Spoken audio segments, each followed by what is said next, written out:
প্রধানমন্ত্রী আবাস যোজনার গড় পাইয়ে দেওয়ার নামে সক্রিয় দালাল চক্রকে কড়া হুঁশিয়ারি দিলেন জেলা পরিষদ সদস্য দিলওয়ার হোসেন বড়ভূইয়া। প্রয়োজনে দালাল চক্রের বিরুদ্ধে মামলা করা হবে সাফ জানালেন দিলওয়ার। বলেন 2018 সালের তালিকা ভেরিফিকেশন সম্পূর্ণ হওয়ার পর প্রধানমন্ত্রী আবাস যোজনার গড় বরাদ্দ হয়েছে। এখানে দালাল চক্রের ফাঁদে পা না দেওয়ার আহ্বান জানান তিনি। যারা সেলফ সার্ভে করেছিলেন তাদের ভেরিফিকেশন চলছে, এতে কাউকে 1 টাকা উৎকুচ না দেওয়ার আহ্বান জানিয়েছেন দিলওয়ার হোসেন বড়ভূইয়া। আবাসের কিস্তি অনুযায়ী সরকারের নিয়ম নীতি অনুসারে আপনাদের টাকা ঢুকবে, এতে কোনো ধরনের অসুবিধা হবে না।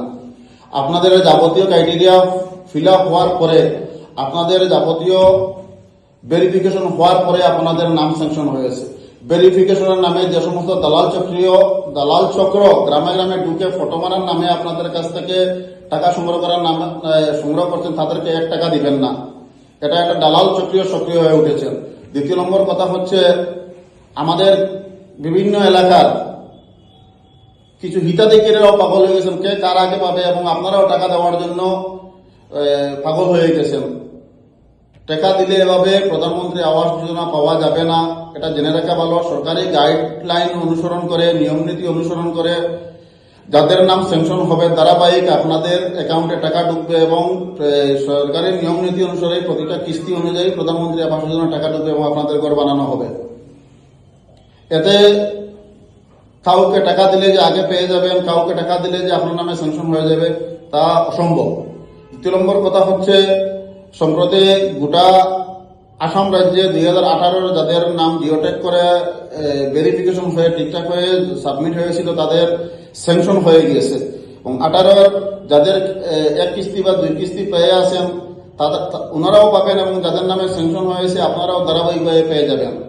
এখানে দেখা গেছে কিছু, আমি নাম বলবো না, অনেক পঞ্চায়েত প্রতিনিধির এবং অনেক বিভাগীয় কর্মকর্তাদের ফোন কল, ভিডিও রেকর্ডিং বিভিন্ন ধরনের আমার কাছে আসছে, এবং আমাদের কাছে আমার বিশেষ করে আমার জেলা পরিষদ এলাকা বিভিন্ন এলাকা থেকে আমারে অবগত করেছেন যে বিভিন্ন প্রতিনিধি, বিভাগীয় কর্মকর্তা বিভিন্ন ধরনের গিয়ে ভেরিফিকেশনের নামে টাকা সংগ্রহ করছেন। জব কার্ড লাগবে, জব কার্ড নাম কাটাতে হবে, জব কার্ড ঠিক করতে হবে, অ্যাকাউন্ট ঠিক করতে হবে, আমাদের হাইলাকান্দি যেতে হবে, এবার বিভিন্ন অজুহাত থেকে 1500, 2000, 4200, এবং আপনার নামে ফাঁকার গড় ঢুকবে না, আপনার নামে স্যাংশন হয়ে গিয়েছে, দিতে হলে 25,000 টাকা লাগবে, 10,000 টাকা লাগবে, এভাবে বিভিন্ন ধরনের অভিযোগ সম্প্রতি আমার কাছে এসেছে। যার পরিপ্রেক্ষিতে আমি ভিডিও বার্তার মাধ্যমে আমি সবাইকে অবগত করতে চাই যে আপনারা কাউকে 1 টাকা দিবেন না, এবং যারা এ বিষয়ে গ্রামের সাধারণ মানুষের কাছ থেকে, হিতাধিকারীর কাছ থেকে টাকা সংগ্রহ করার নেমেছেন, আপনারা মনে রাখবেন, অন্ততপক্ষে রামচন্ডী নিমাইশানপুর জেলা পরিষদ এলাকায় এসব চলবে না। প্রমাণ সাপেক্ষে প্রয়োজন হলে এটা ফার্স্ট ওয়ার্নিং হিসাবে ধরে নিতে পারেন। আমি পরবর্তীতে যদি আর এসব হয়, তাহলে আমি প্রথমে জেলা আয়ুক্তকে অবগত করব, তার পরবর্তীতে আমি এফআইআর দাখিল করব। আমি আমার নির্বাচনের প্রতিশ্রুতি দিয়েছিলাম যে অন্ততপক্ষে ইন্দিরাবাসের টাকা দেওয়ার বিরোধিতা আমি করব। আমি সেই কথায় অটল আছি, এবং যতদিন জীবিত থাকবো আমার কার্যকালের মধ্যে আমি এ বিষয়ে অরুণোদয়ের নামে টাকা সংগ্রহ, প্রধানমন্ত্রী আবাসের নামে টাকা সংগ্রহ, এটার বিরুদ্ধে আমার জেহাদ অব্যাহত থাকবে। দালাল চক্রের কারণে অনেক প্রকৃত হিতাধিকারীরা বাদ পড়ে যান। আমি প্রথমে অনুরোধ রাখবো, যাতে প্রথমে খাসাগর যাদের আছে তাদেরকে বাছাই করতে হবে। যদি 1 খাসাগর বাকি থাকে, যদি অন্য কোনো পাকাগরের যদি নাম অন্তর্ভুক্ত আগে হয়, তাহলে আমি সেই হিতাধিকারীকে নিয়ে আমি আদালতের দ্বারস্থ হব। দ্বিতীয় নম্বর কথা হচ্ছে, যারা প্রকৃত হিতাধিকারী এবং যাদের 18 অলরেডি স্যাংশন হয়ে গিয়েছে এগ্রিমেন্টে, তাদের আবার কিসের ভেরিফিকেশন? সব ভেরিফিকেশন হওয়ার পর তো তাদের স্যাংশন হয়ে গেছে। আমি জনগণের উদ্দেশ্যে আরেকটি কথা বলছি, আপনারা যারা ফটো মারতে গ্রামে গঞ্জে আসেন এবং আপনারাও পাগল হয়ে যান, আপনারা জেনে রাখবেন যে বর্তমানে কোনো ধরনের ফটো মারা হচ্ছে না। যারা সেলফ জিওটেক করেছিলেন, নিজের মোবাইল দিয়ে জিওটেক করেছিলেন, তাদের ভেরিফিকেশন করা হচ্ছে 30%।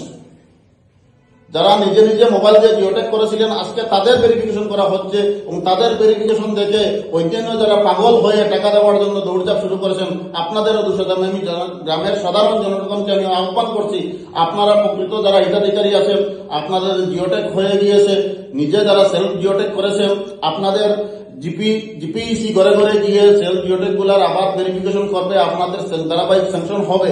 যারা নতুন জিওটেক হয়েছে, সম্প্রতি পঞ্চায়েত মন্ত্রী রঞ্জিত দাস মহাশয় হাইলাকান্দি জেলায় আসার পর তিনি ঘোষণা দিয়ে গেছেন, রাজ্যের মুখ্যমন্ত্রী হেমন্ত বিশ্ব শর্মা মহোদয় বলেছেন, যারা নতুন যাদের জিওটেক করা হয়েছে বা সেলফ জিওটেক যারা করেছেন, বিভাগীয় কর্মকর্তার দ্বারা তাদেরকে ভেরিফিকেশন করে তাদের নতুন করে স্যাংশন দেওয়া হবে, আপনারাও ধারাবাহিকভাবে পাবেন। 2018 ইংরেজি তাদের জিওটেক করে স্যাংশন হয় নাই, তাদের ইতিমধ্যে স্যাংশন হয়ে গিয়েছে। আপনাদের যদি প্রয়োজন হয় ভেরিফিকেশন হয় তো জিপি সচিব বা জিপিইসি গিয়া করবে।